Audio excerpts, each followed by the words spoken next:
And now, the Lowe Post. Welcome to the Lowe Post podcast from Los Angeles, where all of us are still trying to digest exactly what happened yesterday and the enormity of the loss in the helicopter crash that killed Kobe Bryant, his daughter Gigi, and 7 other people. And I don't know. I spent last night, because I just didn't know what else to do, I just started watching old Kobe games because I knew that ESPN would ask me to at some point write about Kobe, the basketball player. So I just went on YouTube and watched some Kobe playoff games. This is not even a Kobe story anymore. It's a multi-family tragedy, and the presence of the young girls really just took it to another. I just didn't know how to react. I still don't know how to react. And to help talk us all through it, we have someone who covered Kobe for a long time, Ramona Shelburne, and another person who covered Kobe for a long time, 2 Angelinos now as well, Rachel Nichols. How are you guys? I mean, Zach, when they said Gianna was on the plane, that's what broke me. Because the tragedy of Kobe and losing him and everything we know he was still yet to do is one thing. And then you look back at everything he accomplished, which was probably 8 people's lifetimes crammed into the 41-year lifetime. But Gigi, I mean, she was 13. There was another young girl on the helicopter, and the idea that all of that whole big story that was waiting to be told from her, from the other young woman on the plane, it's just unimaginable. Well, you know, I was talking to Ken Field, our producer for SportsCenter yesterday. We went out to the Mamba Academy in Thousand Oaks, and it was just a line of Laker fans, but especially young teenage girls who had played with Gigi and the other teammates who were on board that helicopter who died in the crash. And it was just like so quiet and so sad. And Kenny and I, you know, we just started talking like parents, right? Like, I have a young son. Rachel, I know you're a parent. Zach, you're a parent. And it's like, that's the part I just wanted to run home and hug my son, because like Kobe gave us his greatness. He gave it to us. We have that. We have movies and we have games. You can watch YouTube. I went back and read all the emails we exchanged over the years, and the text messages and the interviews we did and stories we'd all written. Like, his death is a tragedy, but we don't know what Gigi would have been. We don't know what the other young women on that helicopter would have been. Like, she might have been the greatest basketball player of women's basketball history. Like, Candace Parker and I were talking last night. And she met Gigi and Kobe, right? They came to Sparks games, and Kobe was so proud of her. Like, he would always tell me about how good Gigi was. She was going to be in the league. She was going to UConn. And Candace was like, man, she was just down there working out with me and Layla. And it's like, we don't know what those young women would have become. We don't know what greatness they had to offer. And like, that's the part of this that, like, I know what I can say about Kobe because I knew him and he let us know him. I don't know what to say about the young women who died. In a way, it's, I mean, in a way, this is a tragedy, like a lot of tragedies, except this one hits our world, and so we think about it more. But I was watching, just before the jump today, I was watching the video of the husband of Christina Mauer, I think her name was. Yeah. And I just don't even know how you have a conversation, let alone have a TV person from the Today Show call you on the phone, so you know what's going through your mind, and give an articulate answer. And he said, I'm scared. I'm scared for what happens to me now and what happens to my family. And I just don't know. Like, and again, this is, you know, things like this happen a lot, and we're focusing on this one because Kobe's in our world. But that interview is like, I had the same reaction as you, Ramona. Like, I had my flight to come out here and do what I thought was a nice normal week of shows on the jump. We're going to talk about the Pistons or something. Was 15 minutes into takeoff. Oh, wow. And I got this email from the ESPN news desk, which I know you were on. I don't know if you were on, Rachel, saying TMZ has a report that Kobe Bryant has died in a helicopter crash. And I'm just sitting there like, what? And I spent the next 5 hours just looking at my screen. I don't know what happened. I just looked at Twitter. When the Wi-Fi was working, I looked at Twitter. and these updates come in and it's bad information and good information, but I had the same reaction as you. I wanted to just turn around and go hug my daughter. That's all I wanted. It's what I want to do now. I just want to go home and I don't want to think about like Trae Young's pick and roll numbers for, I just want to go home and hug my daughter. And I don't know. I don't really know. This is like uncharted territory for all of us. I don't know how we're supposed to cover this. I don't know how we're supposed to talk about it. And this is the whole season, by the way. It's the whole season. It's the whole summer. It's the story of the whole, everything is going to be changed from now until I don't know when. You know, guys, I was reading old transcripts from some of the last interviews that we had done, and Kobe was obsessed with Achilles. He was obsessed with this legend of the Greek warrior who was the greatest warrior of all time, who was given this choice by the gods to say, you can have a short life but be remembered forever, or you can have a long life of little consequence.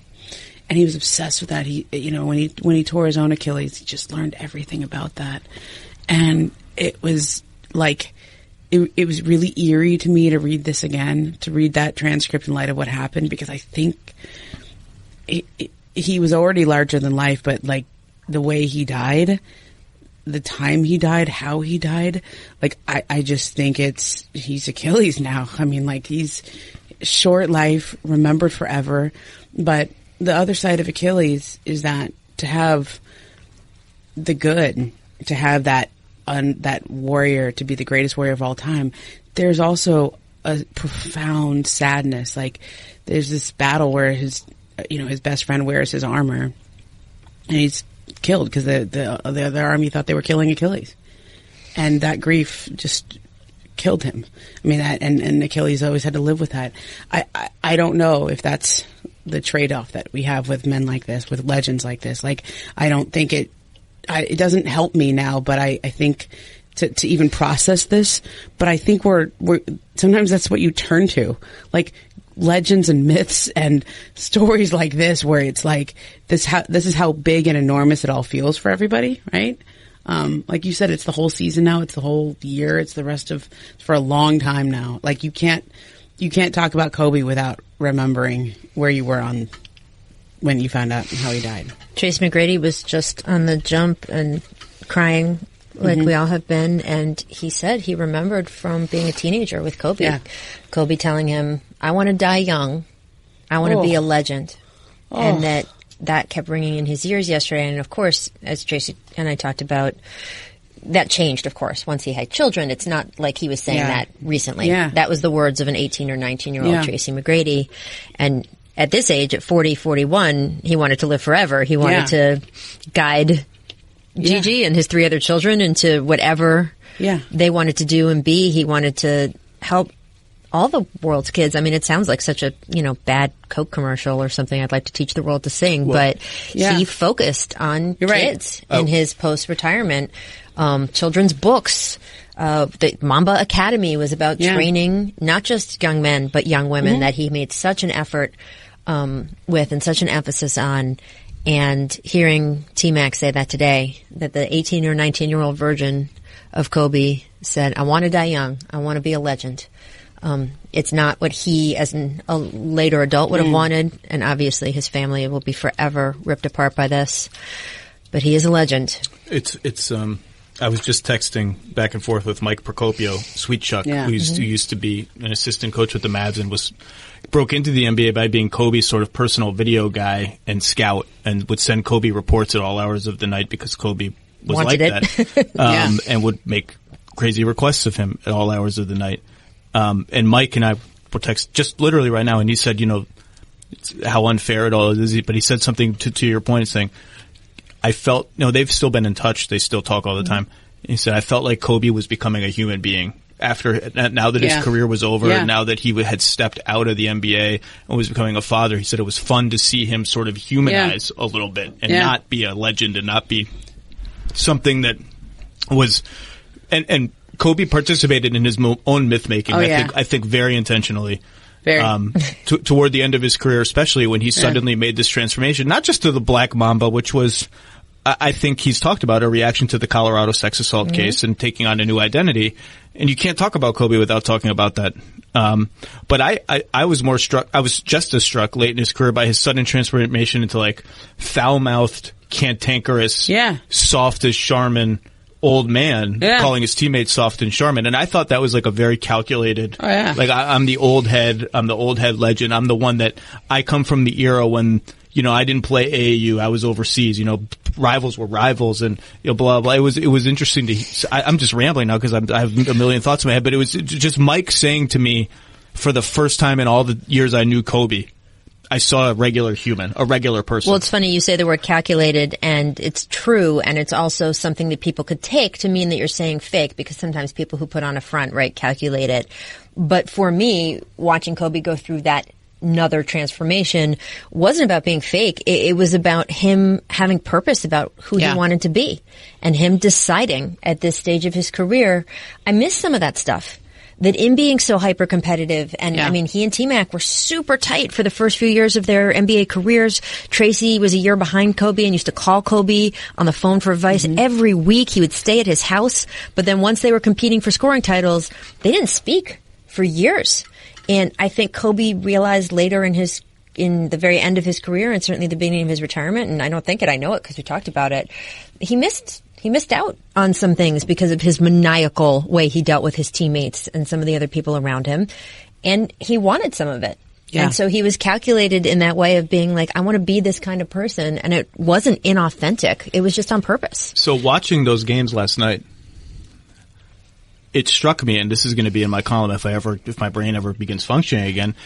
It struck me just watching. I watched games from 2008, so the Powell era. I watched a couple Shaq era games against the Kings.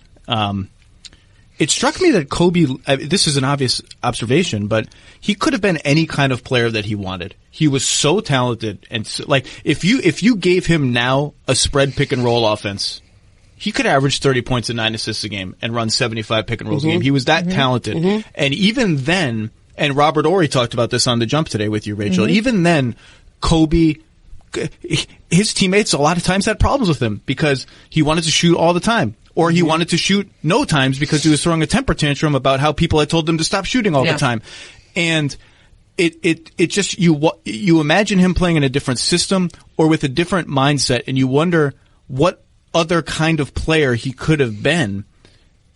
And because he could have done anything. He was that skilled. He could have been any kind of player you wanted. He was that skilled. But he decided for some reason, I have to be a scorer. I have to be the guy who takes all the tough mid-range jump shots. That has to be my mentality. And it rubbed some teammates the wrong way here and there. And it rubbed some coaches the wrong way here and there. And you want to say it was sort of a you called it maniacal, sort of a misguided application of his maniacal competitiveness. But then you wonder, like, was there any other way to apply it? Is it just his nature? And without that, you don't get the great Kobe Bryant player without the misguided Kobe Bryant player. Does that make any sense? Yeah, absolutely. I remember, he said, after he tore his Achilles, he was sitting there, he was getting the cast on, and I think he knew that this was the beginning of the end. Like, he knew it. He felt like, okay, he was rational about these things too. As much as he was, he had this indomitable will, like he was just gonna, Do you think he was rational about it? Yeah. Because I remember, no, he talked himself into that, and he did a whole documentary trying to prove that he would overcome all that. But he knew, and I know it because he acted different. He was already starting to line up the rest of his life. He had a lot of conversations with Michael Jordan about post basketball and retirement. He saw what happened to Jordan in the Wizards, but he also saw what happened to Jordan after he retired. And there was this sort of aimlessness that I think Wright Thompson captured in that wonderful feature on Michael, several years ago, of just looking for that next purpose in life. And Kobe flat out said to me back in 2016, he was like, I'll be damned if I'm going into the next stage of my life without a purpose. And Rachel, when you talk about his new purpose as a father, as a storyteller, as a, it sounds small to say content creator. Okay. But he had a lot to say. He had lived this extraordinary life. Well, he spent his whole career shaping narratives. That's right. So then he became a professional. I mean, I would like to say that I am a good writer, but man, that guy is the best writer of his own story. Like, you would get done with an interview and you're just like, shh. Jeez. Right. He just gave it all to you. Yeah, I mean, you don't even. All I got to do is not mess this up, right? It is remarkable when you just think about the bare facts, right? And we will sit here for, I was going to say days, weeks, months, years, trying to put color. It's never going to stop. The NBA is going to be, for us, of our generation, is going to be before this and after this. Yes. So we will spend all of that time trying to give context to everything. But if you just go back to the barest of bare, the things that fit on one piece of paper, and you look at the titles, and you look at the scoring, and you look at the all-star appearances, and the impact he had in terms of all the players who you can trace a direct line of descendants to him, he had one of the greatest sports careers in history. Not at basketball, not America, one of the greatest sports careers in the history of sports being played professionally around the world. And then 2 years later, from walking away, he wins an Oscar. Yeah. That juxtaposition to me is insane. Because that is the pinnacle of an entirely different profession.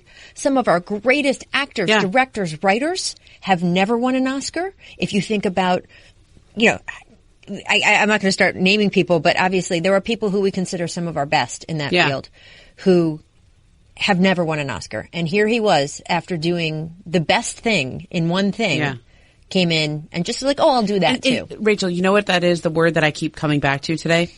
Audacious. That's so good. I read that in your piece, which, by the way, if you have not read Ramona's piece, I'm going to do a little plug here on ESPN.com or the app. It's so personal and really illuminating about who Kobe was. Okay, plug over. Keep going. I mean, he would call up J.K. Rowling. Like, he would call up Tim Cook. He'd call up Darren Aronofsky. Like, cold call him, and I think he did this to you once, Zach. We'll talk about that in a little bit. He would just call up people he admired, and he wouldn't just call them once. Like, first, I'm sure they were a little surprised, like, okay, am I being pranked? Is this really Kobe? Like, come on, man. Like, it's like when the president calls, like, you don't think that's really him. And then he would just want to talk. And then if you let him in a little bit, he would call and bug the shit out of people. Okay? Like, he would obsess over these people. And he thought that if he just talked to J.K. Rowling enough, he could learn to write stories like Harry Potter. That is an audacious thought, and yet he freaking did it. Like, he would call up John Williams, the composer for all of his, for Dear Basketball, and he would just go get him to go, to do the music for whatever he was doing. But he would ask him about the chord structure, and he would say, I want the chords in Dear Basketball to be like Moonlight Sonata, because that's the pain and the anger and the love and the passion in that is what I want to represent my basketball. He would say things like this, and honestly, when he would first say, he at one point after he played his last game, he just referenced Walt Disney, like, casually. Walt. Just Walt called Disney. him Walt. Okay. And I was like, as in Disney? like you created this whole mythological universe over the last couple of years while you were playing basketball and all that, because you were inspired by Walt. Like, you're on a first name basis with him. I had to laugh. I mean, honestly, if you told me that Kobe Bryant went into the cryo chamber and had a conversation with Walt's head, I would believe it. I'm sorry. I'm saying I do not know, no disrespect to any dead persons. That is my point about Kobe Bryant, is that, and that is part of what made yesterday so unbelievable, because my Lord, nothing was going to take that man down. And then it's an echo of what we've been saying about David Stern for the last month. These are two men who I could say, of anyone in the cast of characters of the NBA, who were the most singular about never giving up and not stopping until they got what they wanted. And to lose both of them so close to each other, and to see, I mean, we always, the expression that's way overused, Father Time is undefeated, death waits for us all, and it is, to see them taken like that, it's staggering. Well, audacity is in my draft of my column too, and it starts, in high school when he would go to Sixers practices and challenge everyone to one-on-one. And when I had Jerry Stackhouse on my podcast in Vegas 2 summers ago, I texted Kobe and said, "Hey, I'm having Jerry Stackhouse on my podcast. I know, there are conflicting accounts of how often you beat him one-on-one." Which I asked him, and he said, "Ask him what happened. Ask him what happened when I was a junior in high school and I went to Sixers practice and I played him one-on-one."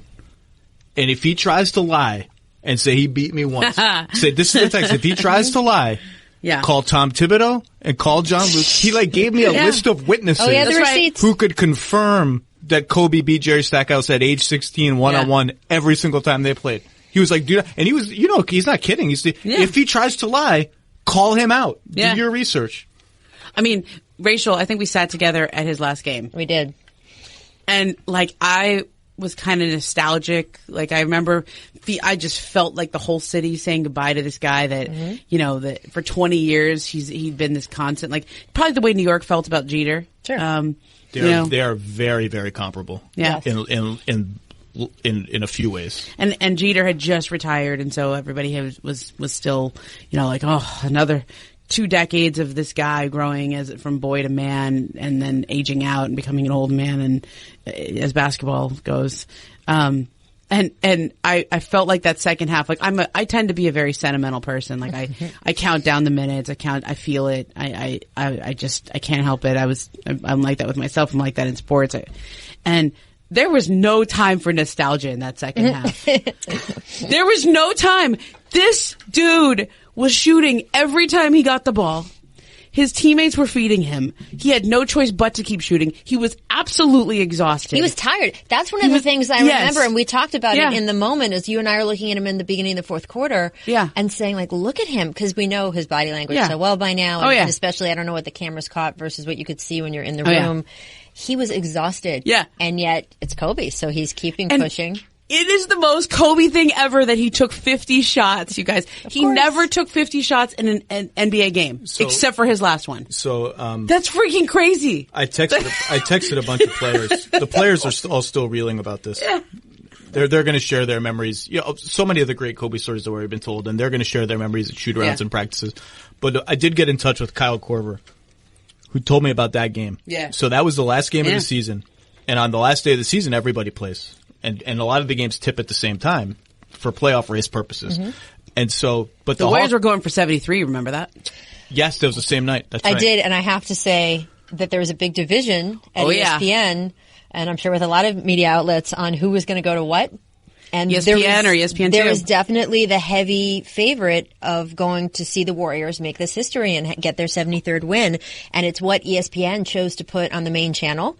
And Kobe's game was on ESPN2, if I'm remembering all of that correctly. And for us, Ramona, we were kind of considered on the B squad, right? To go see. We both were like, no, we're going to Kobe. There was no question for either one of us.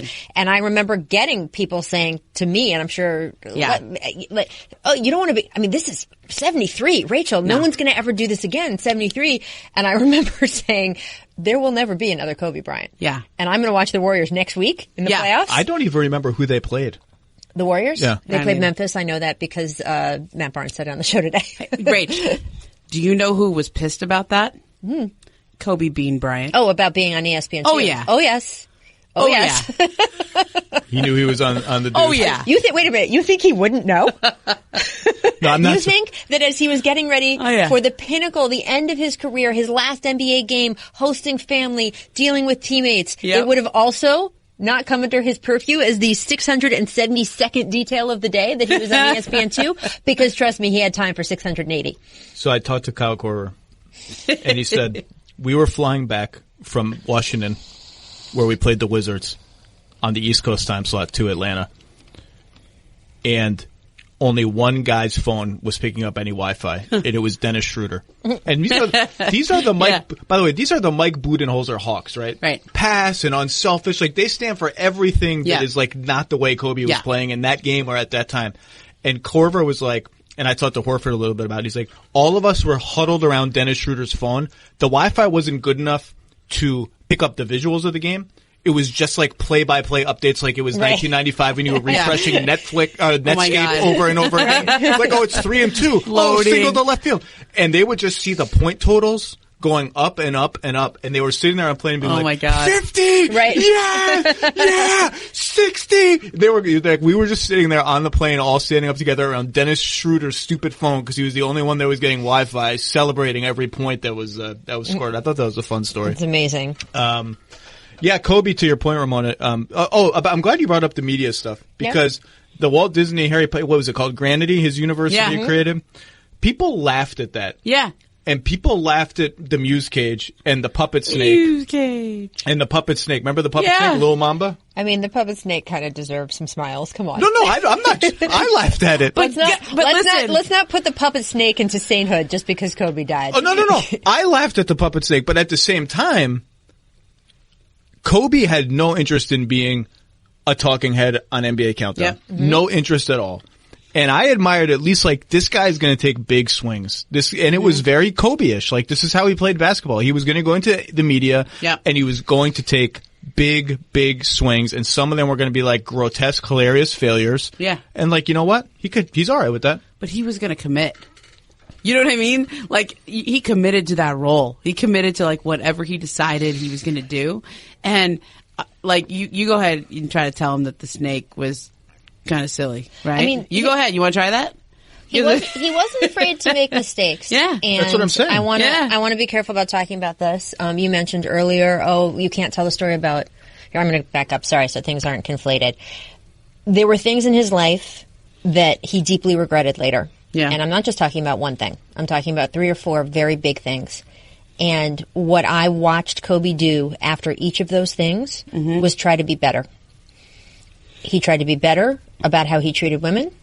And we saw such an emphasis on him promoting not just the women's game of basketball, but women in general, giving women voices that they didn't have, space to speak and be elevated to being important. We saw him after he made some unfortunate comments, homophobic slur, go out of his way to learn and be better and be someone who could be a champion and a voice for good in that area. Jamel Hill wrote a beautiful piece today about his initial reaction to Trayvon Martin. And that after he did that, he took the time to actually critically think about how he had acted, not assume that he was right, and then act differently and learn differently and do more the next time one of those situations came around. And for me, Kobe Bryant was not a saint. He was not, to say he was not perfect doesn't cover it. It was just that he wasn't all good all the time. And we don't need for him to have been. We don't need to pretend he was, to talk about the way he lived his life, the hole he leaves, how much he'll be missed. And for me, how I reconcile some of the incidents in his life that wouldn't be the things I would want one of my friends or someone I covered to do. I look at what he did afterward, because to me, that is such a big part of what life is about. You did the thing, now what? And Kobe, afterward, of so many different big things, really strove to be better. So that's the really big important stuff. And then if you want to then make the leap to something that is much more trivial, like the snake puppet. He was okay with having done something one way the first time, learning how to do it differently. To me, with that detail series, he found his storytelling voice in terms of basketball in such an incredible way, because he just sees things other people don't see. And the way he was breaking down the game in those tapes, to me, maybe you had to start with a puppet snake to get to that. Yeah. Well, Ramona alluded to this earlier, but 4 years ago, I woke up, 6 in the morning Eastern time. I had a text at 3 in the morning from a number I didn't have, a 949 number I didn't have. And the text just said, "It's Kobe, call me." And I was like, well, this is not a real thing. This is obviously I'm being pranked. And I called Ramona. I said, so I got a text from this number. Here's the number. She said, no, that's Kobe. And then I thought, well, I haven't been very nice to Kobe in some of the things I've written and said about him on a podcast. I've alluded to the fact that I think he might be a tick overrated in the historical player debate, and that he's playing, let's say, carnivalesque basketball in his later years. I wonder if am I about to get yelled at? What's going on? Yeah. And so I called him, and what he really wanted to talk about was he thought that media coverage of basketball had gone off the rails. And he had seen stuff that I'd written that was breaking down X's and O's and all of that. And he said, we need more of that and less of the noise and the drama. This is probably 2 months before he's going to retire. So obviously he's thinking about his next venture. He's already thought about it. And he talked about how he wanted to not be a part of the NBA coverage machine, but to start his own NBA coverage machine so he could cover the league the way he thought it would be covered. And he talked about on that day, he talked about how it was going to be like turning the Titanic around. That's what he called it. Wow. Like it would be turning the Titanic around. And so I said, I'm coming to LA in a couple weeks. No, I came to LA in May. He said, hey, do you want to come meet? Come watch Eastern Conference Finals Game 5, Toronto-Cleveland with me in my conference room. And I thought, well, this is going to be terrible. Are you kidding? Well, no, because I thought it's going to be a test. He's testing me and I'm going to fail because this is one of the 15 greatest players of all time and I'm a schmuck. I also was a little bit afraid because I know I was uncomfortable because I had never been in his orbit before. Yeah. And I know that I was uncomfortable with the allegations that had been made against him. I was uncomfortable. But I went. And I knocked on the door of his little second floor. You've probably been there, Ramona. Have you guys been to his Actually, I never went down there. It's like a little unassuming two-story building. Yeah.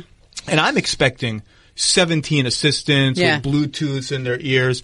And Kobe answers his door. He says, hey, nice to meet you. We go into his little conference room with a TV. And an assistant finally comes in, and the assistant has a 6-pack of beer. And Kobe's like, you want to split this with me? And I was like, all right. I guess we're drinking beer and watching Eastern Conference Finals Game 5. And he proceeded to like break down the game for the next 2.5 hours and then talk about all the dreams he had for how he was going to change the way media was covered. He would stop it and be like, you see Kyle Lowry's feet? You see Kyle Lowry's feet? See how they're angled this way? Well, that guy with the ball should see that and drive this way. I'm like, man, I don't see... First of all, I'm 3 beers in. I'm a little buzzed. Right. So I'm not sure I see the whole thing. But it was one of those nights that was like an out of body experience. Yeah. And we stayed in touch all the time after that. We stayed in touch. Our last text to everyone's point about how everyone has a Kobe story. Our last text was about Ben McLemore. Wow. Because I wrote a feature on Ben McLemore and his crazy journey in and out of the league and how deep into despair he got. And when he was out of the league last year, he was working out at Mamba Sports Academy. Yeah. And he saw Kobe in like April. And Kobe was like, yo, what are you doing here? You're out of the league? Like, how is that possible? Yeah. Like, keep on working, keep on grinding. And to Ben McLemore, that was like, I'm going to keep going because Kobe said this to me. It was like a huge one to Kobe. I was like, do you remember that? And he was like, yeah, of course I remember that. Everyone has a Kobe story. Rachel, you have to go. I do have to cut out. I'm going to put the little one tiny sprinkle on your story about Kobe and being in his little office and everything. The one framed magazine cover that Kobe Bryant had in that building, I don't know if you noticed it, was him and Gianna on the cover of Slam magazine. I didn't notice. That's it. Think about all the covers he was on. Think about all the moments in his life he might want to put up on the wall and make a deal about. And that's what he wanted up, him and Gigi. All right, Rach, go do your thing. I'll see you tomorrow. Momo, you've been in Angelino for a long time. You feel like you knew Kobe, right? Yeah. I mean, it was weird. Like, I feel like we were friends, like, especially towards the end. After it was way more so after he retired. But even while he was in it, like, you know, like we were, I'd be on the radio and he would just start like emailing me whatever we were talking about. You could tell he was listening on probably the drive up from Orange County or something. He'd start going and we'd talk after games, or he was just like, you know, like something would happen in the NBA, like Kevin Durant tore his Achilles. One of the first people I texted was Kobe. Like you always just like reach out to him. And I think because I knew him for so many decades, really I think I knew number 24, not number 8. You know, number 8 came first, and that was the young man. I was in high school when he came into the league. I went off to college for a couple years. Those were like the 4 years I missed, but I followed it. And when I came back, he's still number 8. But he turned into a different person. He was 24. He was a grown up at that point. And, like, you know, he would always ask me about like my family. He would always, like, especially later on, like I've told the story a couple of times and it's still kind of like surreal to me, but he would like check on me when I was pregnant. He would be like, hey, how you doing, sis? How's mama doing? You know, like I was pregnant. Like he knew and he knew what a big deal it was for me, and what I was going through. And like he was, you know, he said like, keep me updated, right? He even asked me like, what hospital was I at? Send me the registry info. He didn't send anything, but like, it was just this, like the fact that he even cared, right? Like that, like what you said, you know, am I really in Kobe Bryant's office, like drinking a beer? Like what's happening here?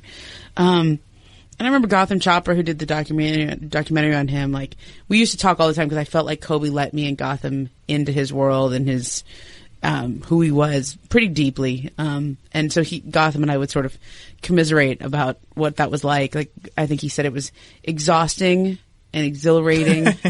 And now that he's, at that time, Gotham wasn't working with him anymore. Gotham's gone on to do documentaries on Tom Brady and Steph Curry. He's working on another one now about another great player. He's like, man, I miss that guy.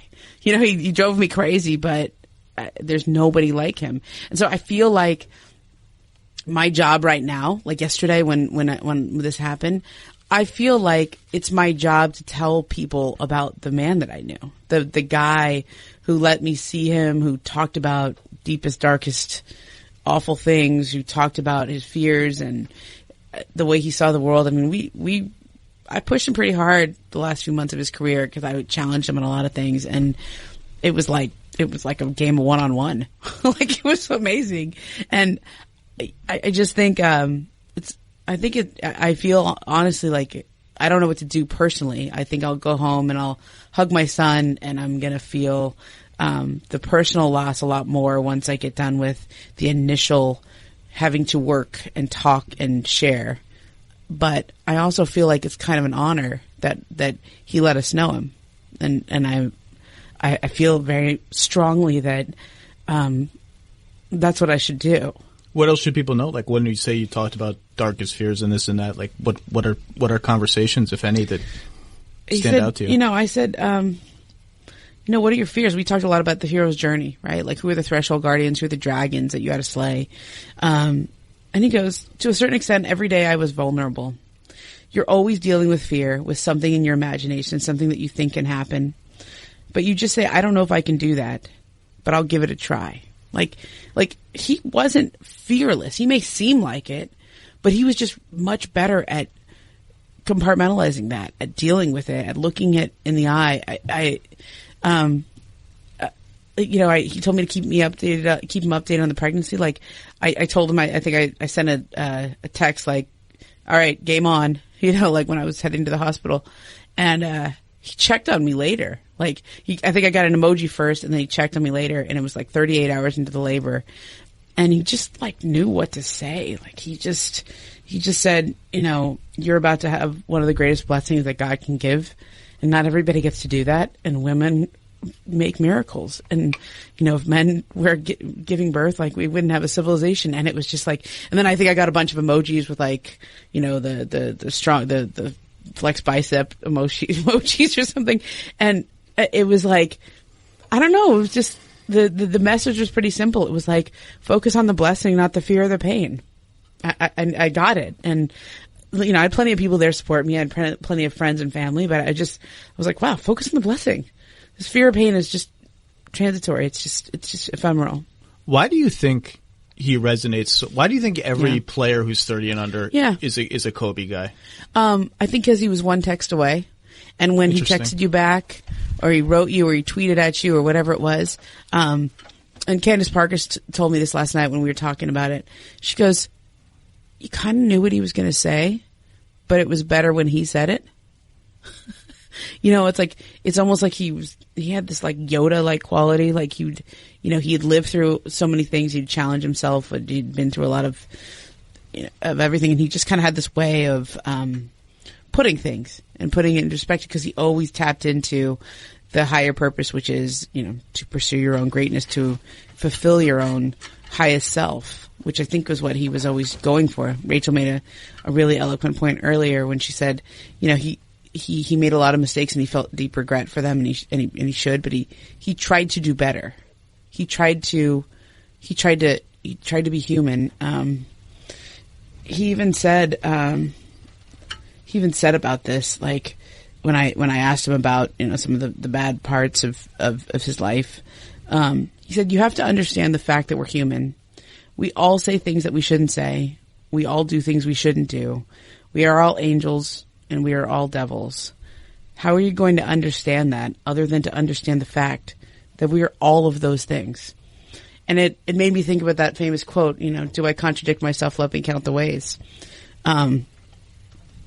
I am large, I contain multitudes. That was freaking Kobe, man. Like he's all of that. The good, the bad, the ugly, the brilliant, the genius, the transcendent, the tragic. I mean, I think that's why we're feeling all of this right now, and why the this generation of NBA players like Joel Embiid literally called me and was like, "Please tell me this isn't true, Ramona." And I was standing outside the hillside where the plane was still smoldering, and he goes, "I wouldn't be here if it wasn't for Kobe." He was a little boy in Cameroon. He'd never watched basketball before. And he saw Kobe in the 2008 finals and just saw the determination, the doggedness. When they lost. They lost. But he saw that willpower, that Mamba mentality that we all talk about. And he just thought, I want to be that. There's just something. Like, yeah. He became something. The discussion about him was not normal. No. And I don't like even the way we talk about LeBron. Mm-hmm. It's about efficiency and stats and blah blah. It wasn't even about championship with Kobe. He transcended for some reason. I think it was a combination of he was a very stylish player and he was the most fearless player, and people you couldn't take your eyes off of Kobe because even when he was doing ridiculous things, it came from a well and a reserve of fearlessness and crazy confidence that nobody else had, and people just couldn't take their eyes off of it, and the discourse about him became it's like an ideology. It's not about all the ways we discuss other players and other legends of the game. It reminded me a little bit of Allen Iverson in a different way, in that Iverson became something more like when you would get these discussions like Allen Iverson he's inefficient, he's 40% career shooter, he doesn't translate, and in all those discussions you're just missing the point. Right. You're missing the point. And Kobe became the same way. Oh, he's only a 33% career 3-point shooter and he took too many mid-rangers. For players and fans, it's missing the point. There's something larger and I don't know what the right word is. There's just something bigger than that about him for some reason. I don't know what it is. He was the author of his own legend. He was the greatest storyteller the sports world has probably ever known. I mean, he thought about this stuff. He told me, he goes, I wrote 90% of my own commercials. He worked on his slogans. When you have a great advertising executive, they have a way of putting things. That one slogan he had, friends hang sometimes, banners hang forever. Yeah, I do. He was proud of that. He trademarked it, I believe. Yeah, he trademarked it. There's a part of me that when I think about things like that, I laugh. There's a part of me that feels like it cheapens it because it feels like he's monetizing it. But then there's another part of me that just, I shake my head because that was so Kobe. He was so, he worked hard on that. He distilled down to its perfect essence, what that statement was. He was so on brand. He was so Kobe all the time, to the point where, when I say he was so Kobe, you know what I mean, right? Yeah. When I say Mamba mentality, it's I can give you all sorts of definite. You want to roll your eyes a little bit. You do. Yeah. Yeah, I do. I kind of was freaking guy. When they made the Laker jerseys last year, 2 years ago, and I wrote about them and interviewed Kobe because they're mock snakeskin. I'm like, of course they're mock. It's too much. It was always on that thing. It was a little too much. But I just remember, I remember sitting down in 2013. I sat down with Dirk in Dallas, and we were talking about his contemporaries and who he admired. And I didn't know Dirk well then, as well as I do now. He didn't strike me as a Kobe guy then, even though he's a shot maker. Yeah. He's soft spoken. He's unassuming. He looks the opposite of Kobe. Yeah, you're right. He loves Kobe. He's like, I would stay up till 1 a.m. watching Kobe. And I asked him, didn't he take a few too many crazy shots for you? These crazy, it's a little selfish the way he plays. And Dirk would be like, it doesn't matter. There's just something about it that I can't take my eyes off. And I said, well, what about Duncan? He said, I'm not comparing ranking. I'm just telling you, if you ask me who defines the NBA during my time in this league, it's Kobe Bryant. And I just thought he would say Tim Duncan or somebody for him. It was Kobe. It was just something. He didn't want to hear the numbers. He didn't want to hear Tim Duncan was a great defense player. And this, you just say, I just gravitate toward Kobe. Just the combination of style and fearlessness and something. I don't know what it was. Something. that's why this next generation, they all grew up on him. Kawhi Leonard, Paul George, Kyrie Irving, Kevin Durant, they all grew up on Kobe. And we're gonna, you and I are writers. We're supposed to be good at this. We're supposed to be able to describe that something. In watching him last night in his prime, he was a very stylish player. And everyone compared the way he moved to Michael Jordan, right? And Michael Jordan, when he jogged back on defense, that was the coolest damn thing in the world. Yeah. Nobody jogged like Michael. He glided. He bounced and he glided. And you wanted to run like that with the gum chewing and all that. Yeah. And Kobe moved like that. But it reminded me watching him in his game against Utah. They would set these cross screens for him, and he would go from the left block, not even the left block, like across the paint, left to right, catch the ball on the move, turn and face in one motion and shoot with his legs kicking out, right? These fadeaway catch and shoot long twos. And they did it over and over again because the Jazz couldn't do anything about it. I thought of Roger Federer. Yeah. You know how Roger Federer just moves different? Yeah. There's just something, I don't know if whatever it is, it's like a liquidy gracefulness where there isn't like one movement leads to another. All the movements are linked in one continuous chain of liquidy motion. Yeah. That's how Kobe moved. And it was I think part of it was that he just looked cool. Like even his line drive jumper, which you wouldn't teach someone to shoot with the line drive like that necessarily. It's one of the reasons he wasn't a great 3-point shooter. It just looked cool. It looked really cool. I come back to that word audacity too. Like he played with audacity. Like, are you seriously taking that shot? That fall away, turn around, contested. And sometimes the answer should have been like pass. A lot of times it should have been like pass. But that's just, you didn't get the great Kobe without that Kobe. They were the same. Yeah. And it was just, there was, I want to say it was like, on the one hand, I feel weird saying it was so authentic. Because you and I both snicker when we think about him trademarking "friends hang sometimes, batters hang forever." The famous Mamba out, totally scripted.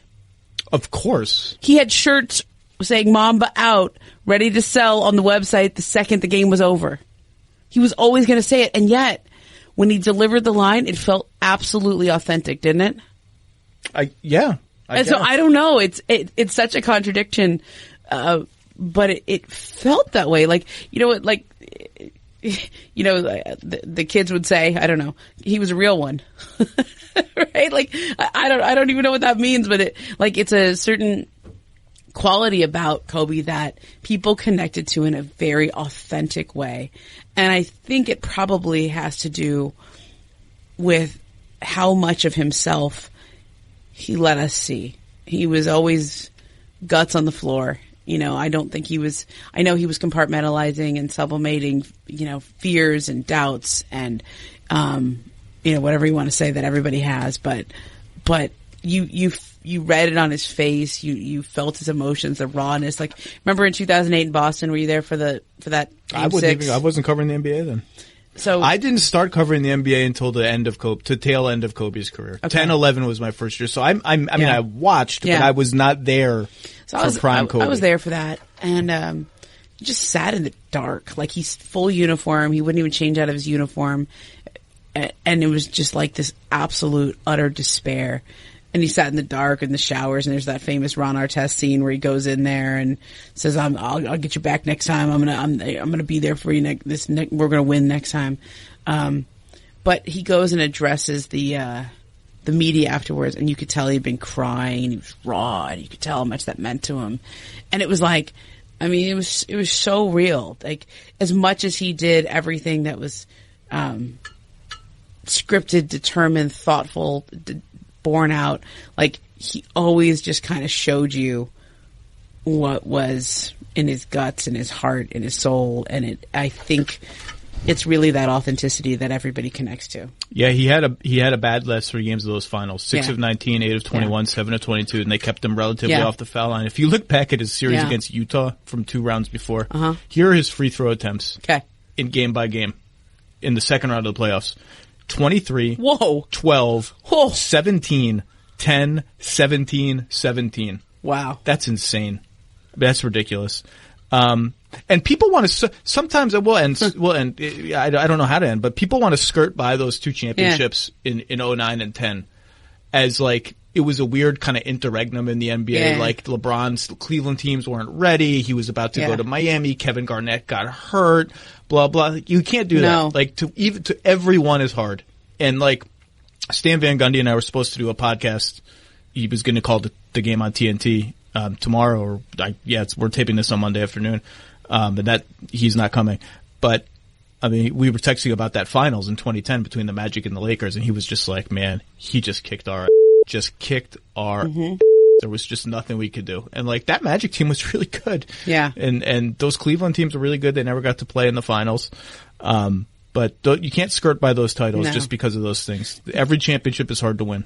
Gary Vitti, the Lakers trainer, at the time, he always said of those two championships, like, that was an absolute miracle that they won. Like those teams weren't that good. They weren't championship kind of teams. Kobe just willed them. Just absolutely willed him, and I'll never forget after he wins in 2009. You know, we're waiting for him to wax poetic, for him to say something big and grandiose, and you know, Kobe likes some legendary kind of comment. And so the question comes in about, you know, what are you feeling? What was the first thing that you thought when you won this title? And he was like, that I got the same amount as Shaq now. I won without Shaq. Like, it was so petty. It was so great though. But that's the way it had to be. Yeah. Because I'll tell you, you watched 2001 when they went 15-1 in the playoffs and just laid waste to everyone. You watch that playoff run. It's hard to imagine two basketball players being better on the same team. It is. Ever. Because Shaq was always the top guy. He was the 3-time Finals MVP. He was the fulcrum. But that was as closer than Pippen ever got, closer than McHale ever got. Maybe Magic Kareem. I don't know. I'd have to go back and watch some 80s games. That was the slimmest gap between 1 and 1A. And their games complemented each other. And Kobe was just jumping out of the gym. And Shaq was like in relatively good shape for Shaq and just destroying people. And you watch that playoff run and you're like, I can't believe they ever lost a game. I can't believe they ever lost a game. And yet in 2000, it takes 7 games to beat Portland. Mm-hmm. In 2002, there's the infamous 7-game conference finals against the Kings. 2 of those 3 titles hang by a thread. But that one playoff run, that's as dominant as any 2 players have ever been in the history of the NBA together. They swept the Kings. You know how many games the Kings won that year? 55. Ooh. In 2001.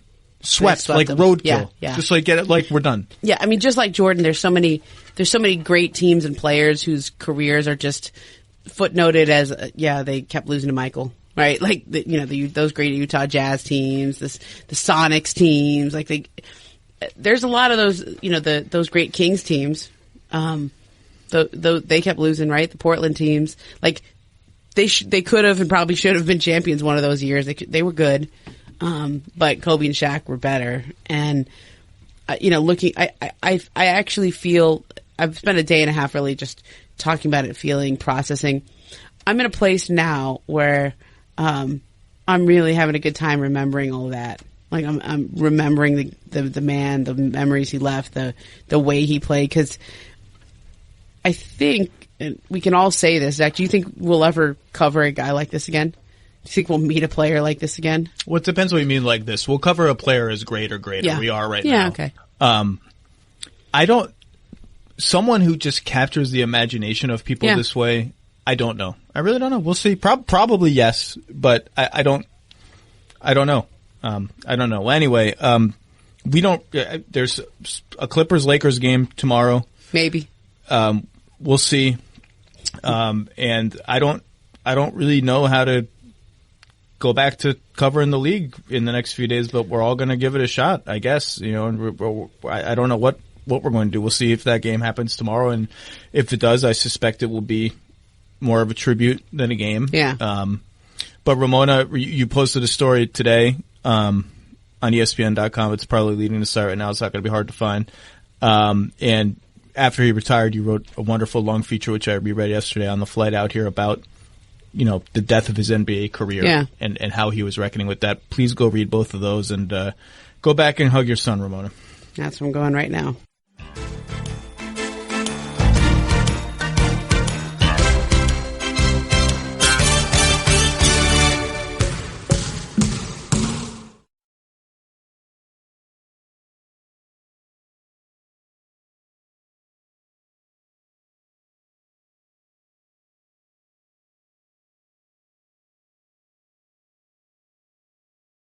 The Lowe Post is presented by Goodyear.